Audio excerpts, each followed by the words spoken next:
वो समाधि खुली, महाराज आंख खोल के देखा तो सामने कोई कंकाल दिख रहा है। उस कंकाल को देख करके करदम्ब जी महाराज उनके पास पहुंचे। मैया देवहूति भागी नहीं अपने घर। आज की कोई बहन जी होती, पति देव कहीं चले जाए, दूसरे दिन सूटकेस लगाओ तो घरे भगे आते। लेकिन क्या बात है, सेवा करते रहे।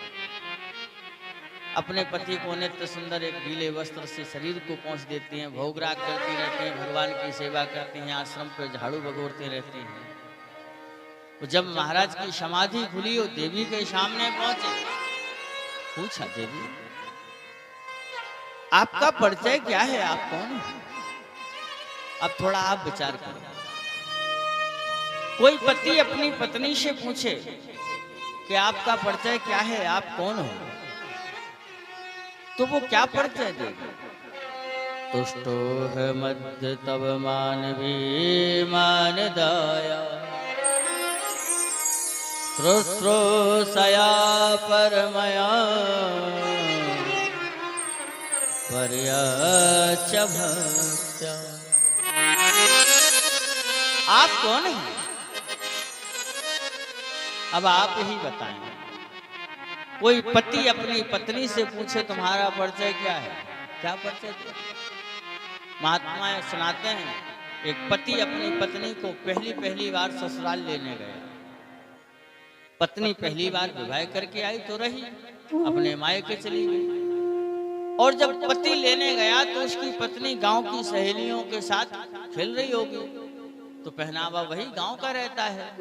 और ये श्रीमान जी पहुंचे, उससे बोले बहन जी नमस्ते, हमने आपको कहीं देखा है, तुम्हारी का कहन करिया मुंह हुए तुम्हारा, हमको ही देखा है। बेचारा भूल गया कि हमारी पत्नी है। और आज महाराज वही स्थिति करदम्ब की है, अपनी पत्नी को ही भूल गए। क्या परिचय दें? शास्त्र में माताओं के 3 परिचय हैं, चौथा कोई परिचय नहीं है। क्या परिचय है? गोस्वामी जी कहते हैं एक ही माँ के 3 परिचय। जय जय गिरिवर राज किशोरी, जय जय गिरिवर राज किशोरी, जय महीष मुख चंद चकोरी, जय महेश मुख चंद्र चकोरी, जय गज बदन चरण माता, जगत जननी दामिनी दुत दाता। जय गज बदन खड़ानन माता, जगत जननी दामिनी दुत दाता। जय जय गिरिवर राज किशोरी, जय जय गिरिवर राज किशोरी, जय महेश मुख चंद्र चकोरी। सबसे पहला परिचय किसकी बेटी? जब तक किसी माँ बहन का विवाह नहीं हुआ तो पिता के नाम से जाने जाते हैं, और जब विवाह हो गया तो पति के नाम से जाने जाते हैं। वृद्धावस्था में किसकी माँ है? अपने बेटों के नाम से जाने जाते हैं। चौथा कोई परिचय नहीं है हमारे यहाँ भारतवर्ष में। तो चौथा परिचय है तो लंका में है। फिर कैसा बोले? सूप नखा रावण की बहन। अगर कोई व्यक्ति ऐसा परिचय दे रहा है तो फिर गड़बड़ है कुछ, क्योंकि बेटियों का परिचय मात्र पहले तो पिता से है, फिर पति से है, फिर पुत्रों से। आज इन्होंने अपना परिचय दिया, महाराज अहम तस्मात् मनु नाम जायते, हम महाराज मनु की बेटी देवहूति हैं। जैसे ही महाराज मनु का नाम सुना, करदम जी महाराज को रोमांच हो गया। राम राम राम देवी, तुम अपने पिता के घर नहीं गई? प्रभु, विवाह के बाद तो जिसका भी विवाह होता है उसके सारा सब कुछ पति का ही घर होता है। करदम जी महाराज के नेत्र से आंसू आ गए। तो जैसे ही आंसू आया, ब्रह्मा घबरा गए कि यदि अगर ये आंसू नीचे गिर गया तो पता नहीं प्रलय हो जाएगा, क्योंकि भजनानंदी हैं, भजन करते हैं। ब्रह्मा जी ने अपने कमंडल में उस आंसू को ले लिया और ले जा करके उसी आंसू से एक सरोवर तैयार हुआ जिसका नाम बिंदु सरोवर है। ब्रह्मा जी प्रकट होकर के दोनों से कहा, तुम सबने अपना जीवन भगवान के भजन में निकाल दिया, अब हम चाहते हैं कि आप इस सरोवर में स्नान करो। और दोनों ने जैसे ही स्नान किया, दिव्य नव दंपत्ति बनकर के खोडस वर्षीय बाहर निकले। एक सुंदर सा विमान सामने रखा है जिसका नाम कामद है। बोलो तो जो कामना से विमान चलने वाला है। भगवान करदम्ब और मैया देवहूति उस विमान में बैठे संसार का भ्रमण किया, और भ्रमण करके जब आए बहुत दिनों के बाद, महात्मा कहते हैं बैठे 2 थे उतरे 11। परीक्षित ने कहा, महाराज ये 9 सवारी कहां से बढ़ गई इस विमान में? तो शुक्राचार्य जी कहते हैं, राजेंद्र, इसी विमान में 9 कन्याओं ने जन्म ले लिया, जिसमें सबसे बड़ी देवहूति की जो कन्या है 9 हैं। कला, श्रद्धा, धीरमती, योगवती, प्रियाशक्ति, चाती, अरुंधति, शास्त्री। वो सबसे छोटी है, उनका नाम अनसुईया। परीक्षित जी महाराज ने जो सुना अनसुईया तो मन प्रसन्न हो गया। बोले प्रभु एक प्रार्थना है। क्या? बोले हमने सुना अनसुईया के यहाँ देवता भी भोजन भिक्षा मांगने गए हैं। कारण? बोले बड़ा दिव्य कारण है, हमें ये कथा सुनाओ। श्री परीक्षित जी महाराज कहते हैं, अनसुईया शब्द का अर्थ होता है जो पवित्र हो। अनसुईया जी सती है। वो सती किसे कहते हैं पहले तो आप इसे समझ लो। कुछ लोग कहते हैं सती प्रथा है, सती प्रथा नहीं है, सती धर्म है। और एक विशेष बात, हमारे देश के आगे जो माता शब्द लगा है इसका कारण ये सतियां हैं। आप लोगों ने कभी सुना कि विदेश कोई जय बोलता हो? हम लोग कहते भारत माता की जय हो, कोई कहता विदेश माता की जय, इंग्लैंड माता की जय, थाईलैंड माता की जय। कारण हमारे यहाँ ऐसी पवित्र सतियां हुई हैं कि उनके कारण देश के आगे मां शब्द का गौरव लगा। कथा आती है, एक बार एक विदेशी ने कहा हमारे देश की बेटी बहुत आगे निकल गई। कैसे? बोले वह मंगल ग्रह तक पहुंच गई। एक हिंदुस्तानी खड़ा हो गया, बोले बस? बोले हाँ। बोले आपके देश की बेटी तो मंगल ग्रह तक पहुंची, हमारे देश की बेटी तो यमराज तक पहुंच गई। आपके यहाँ की पहुंच के बताए तो जाने। भारत में ऐसी ऐसी दिव्य देवियां हुई। विशेषता क्या है? सती धर्म है। सतियां विदेश में नहीं होती। और आपको एक चीज बता दें, आज तक के रिकॉर्ड में अंग्रेजी में 2 शब्द नहीं बने। एक तो ब्रह्मचारी की अंग्रेजी नहीं है और दूसरी सती की अंग्रेजी नहीं है। वो तो हमें बता देना, मान जाएंगे कि है। इंग्लिश में अगर कोई आपके गांव में अध्यापक हो तो उससे पूछना ब्रह्मचारी की अंग्रेजी क्या है, वो सती की अंग्रेजी क्या है।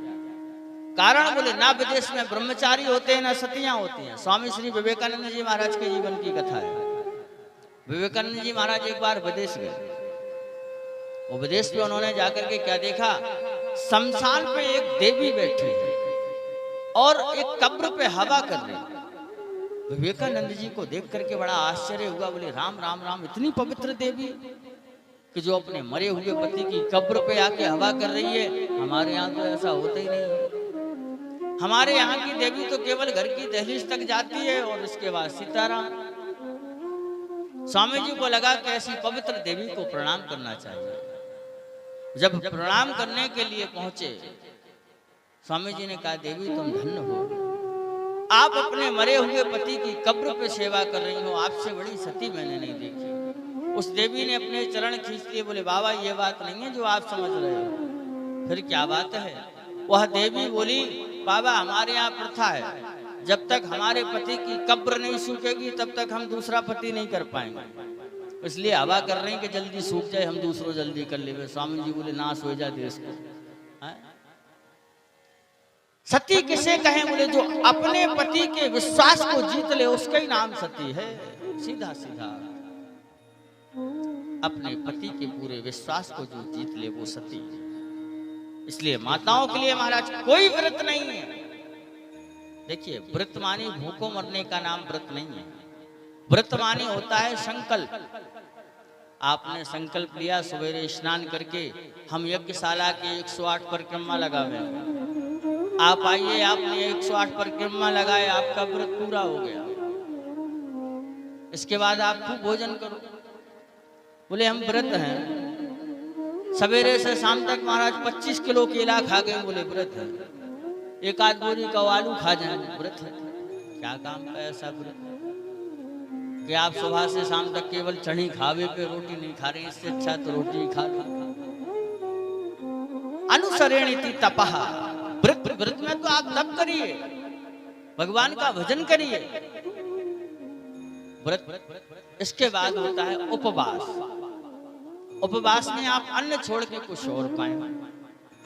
फलाहार इत्यादि फल है, दूध है।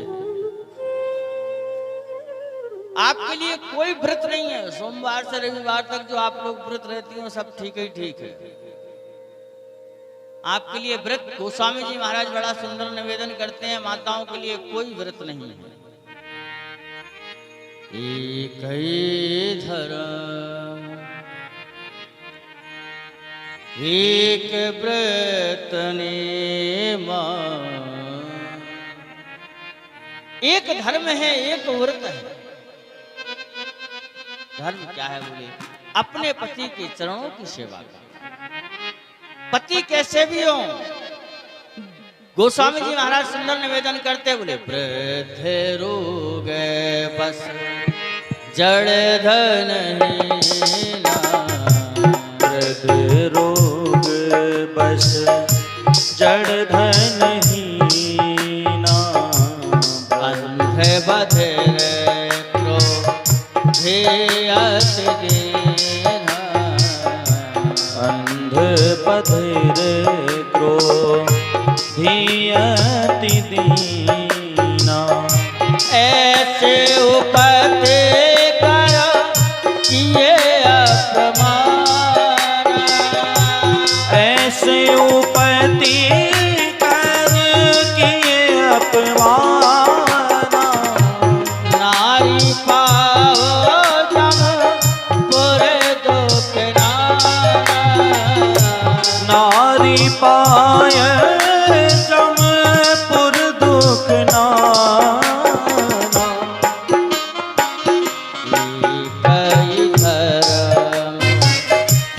एक व्रत नेमा। एक ही धर्म एक व्रत नेमा। काय वचन मन पति पद प्रेम। कैसे भी पत्नी अंधे हो, कोढ़ी हो, दीन हो, क्रोधी हो, तब भी आप उनकी सेवा करिए। और यदि अगर नहीं कर रही हैं तो नारी पाओ जमपुर दुख नाना। आपको बहुत दुख भोगने पड़ जाएंगे। भगवती सती अनुसुईया अपने पति के ही चरणों को सब कुछ मानते हैं, सेवा करते हैं। और अनुसुईया जी कहाँ हैं? बोले चित्रकूट में। पति का नाम बोले अत्रि। महाराज अत्रि त्रिगुणातीत महात्मा है। उनके पास 3 चीज नहीं है। कौन सी 3 चीज? रोटी, कपड़ा और मकान नहीं। महाराज ये शतोगुण, रजोगुण, तमोगुण से परे महात्मा है। त्रैकूट चित्रकूट में रहते हैं। अनुसुईया जी दिव्य भजन करती हैं, पति के चरणों की सेवा करती हैं। सुंदर सी इनकी तप की कृपा से मंदाकिनी जी कलकल करके बह रही हैं। बड़े बड़े संत इनके यहाँ दरवाजे पे भिक्षावृत्ति करते हैं, भोजन प्राप्त करते हैं, दिव्य आनंद है। लेकिन अनुसुईया जी के सतीत्व की चर्चा थोड़ी ही देर में पूरे ब्रह्मांड में फैल गई। महात्मा कहते कि एक दिन ये बात तीनों देवियों तक पहुंची। कौन तीन देवियां? बोले ब्रह्माणी, रुद्राणी, भगवती, लक्ष्मी। नारद जी महाराज भ्रमण करते हुए निकले तो एक दिन लक्ष्मी जी ने कहा, आओ नारद जी प्रसाद पालो। नारद जी बोले, मैया आजकल बिल्कुल भूख नहीं है। क्यों? बोले हम चित्रकूट से पाके आ रहे हैं। और मैया एक बात बतावें, जो भोजन प्रसाद मैया अनुसुईया बनाती हैं, उनके हाथों में जो स्वाद है वो किसी के में स्वाद नहीं है। लक्ष्मी ने कहा, अच्छा? वो एक पृथ्वी की साधारण सी मानवी कन्या, उसके हाथों में इतना दिव्य आनंद है नारद जी कि तुम्हें हम सबका प्रसाद ठीक नहीं लगता? बोले हाँ। नारद जी महाराज ने ज्यों कहा, इन तीनों देवियों के महाराज बात पहुंचा दी नारद जी।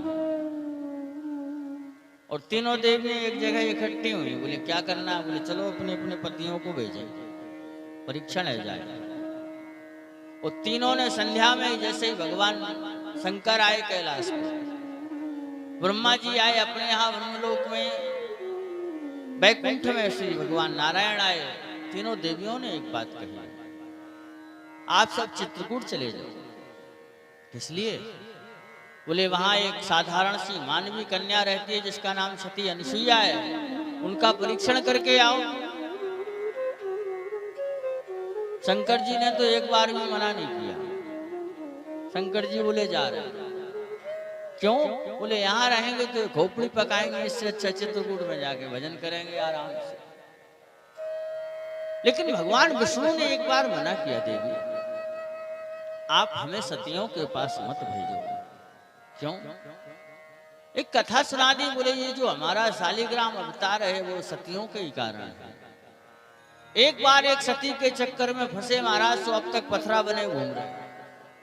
जालंधर की पत्नी वृंदा, जिसके कारण भगवान का शालिग्राम अवतार है।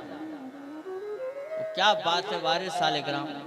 आप लोग कभी दामोदर कुंड जाओ, ये नेपाल में पड़ता है, बहुत विचित्र यात्रा है, चारों ओर बर्फ ही बर्फ रहता है। दास इसी वर्ष गया था 1 जनवरी को।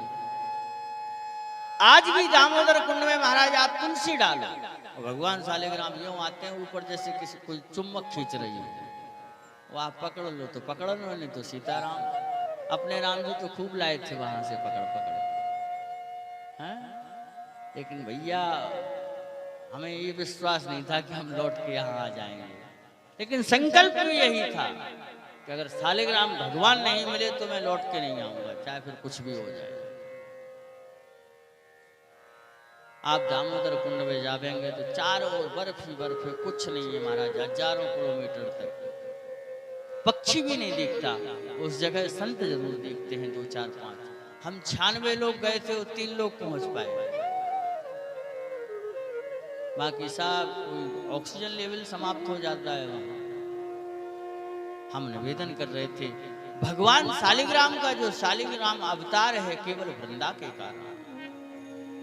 भगवान ने कहा, देवी हमें सतियों के माध्यम से मत घसीटो। एक बार एक सती के चक्कर में पड़े तो आज तक पत्थर बने घूम रहे हैं। लक्ष्मण जी बोले, नहीं प्रभु आपको जाना पड़ेगा। भगवान ने कहा, चलो भैया नहीं मान रहे तो चलते। जैसे ही भगवान निकले तो एक चौराहे पे तीनों देवता इकट्ठे हो गए। तीनों ने आपस में सीताराम किया। कहाँ जा रहे हैं? ब्रह्मा जी ने कुछ संकोच किया बताने से, लेकिन शंकर जी साफ साफ बता दिया। बोले देखो भैया घर में रोज लड़ाई आ रही है, चित्रकूट चले जाओ, चित्रकूट चले जाओ। तो हम तो चित्रकूट जा रहे हैं। शंकर जी ने कहा तो भगवान विष्णु ने भी कह दिया, हमको भी वहीं भेजा गया है। ब्रह्मा जी बोले तो हम यहाँ क्या करेंगे, चलो हम भी चित्रकूट चलते हैं। चित्रकूट में कहा? बोले अनुसुईया जी के यहाँ चलना है परीक्षण करने के। परीक्षण कैसे करेंगे? बोले इस स्वरूप में तो परीक्षण हो नहीं पाएगा। तो बोले हम सब स्वरूप बदलेंगे। वो तीनों महाराज देवता चित्रकूट में पहुंचे तो भिक्षुक बन गए, साधु बन गए। वो साधु बनकर के अनसुईया जी के दरवाजे पे खड़े होकर भिक्षा मांगते हैं, माँ भिक्षाम देहि। जैसे ही आवाज अनसुईया जी के कानों में पड़ी, दरवाजे पे भिक्षा मांगने कोई आया है, सीताराम आप लोग चलिए वहां, जो भी काम है बाद में करना कथा, यहाँ कोई भी दूसरा व्यक्ति नहीं आना चाहिए जब तक कथा चले। बोलो हनुमान जी महाराज की। अनसुईया जी के दरवाजे पे तीनों देवता खड़े, वो साधु स्वरूप में खड़े हैं, भिक्षावृत्ति करते हैं। अनसुईया जी ने एक सुंदर सा पात्र लिया, भिक्षा देने को आए। देखो एक बात और बताओ, दरवाजे पे भिखारी आ जावे तो भिक्षा जरूर देना, क्योंकि वो हमें शिक्षा देता है कि हमने भिक्षा नहीं, दान नहीं किया, इसलिए हम भीख मांग रहे हैं। वो दान देने का तरीका आपको हम बतावें। अपने घर में आप लोग रोज भोजन बनाते हो, और 2-2, 4-4 लोग तो सबके ही घर में होंगे। जब आप आटा लगाते हैं किसी पात्र में, तो उसी आटा में से एक मुट्ठी आटा निकाल लिया करो, एक पात्र में रख दिया करो।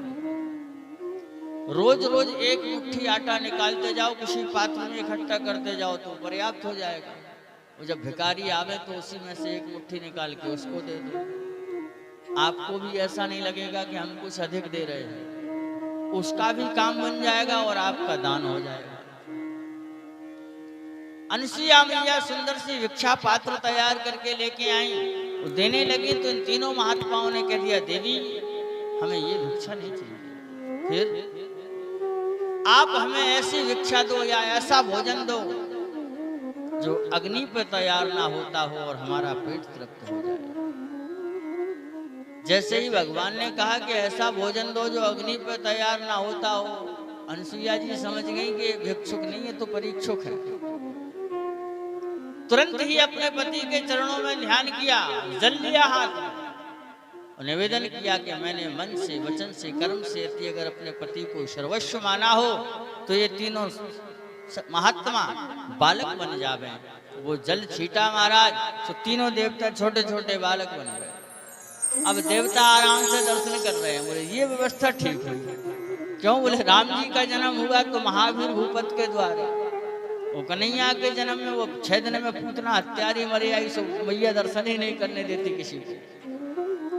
लेकिन यहाँ साधु ब्राह्मण दर्शन करते हैं। परिचय क्या है? संत कहते हैं, ब्रह्मलोक के वासी,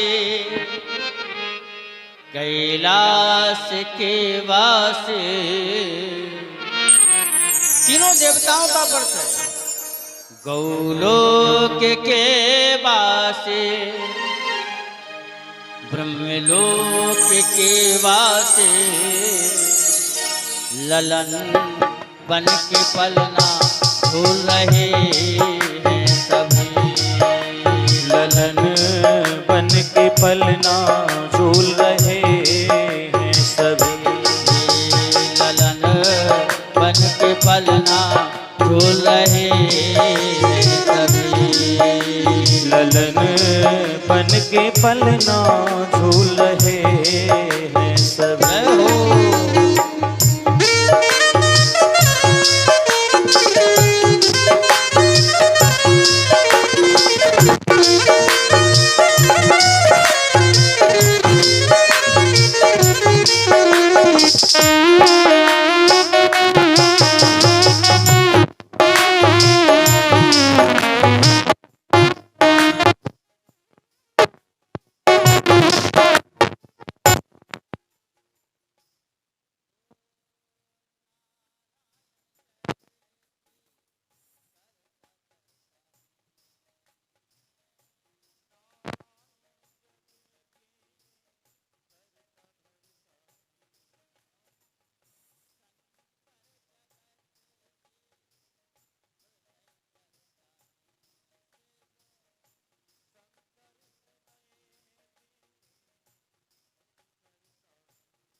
भय लालन ललन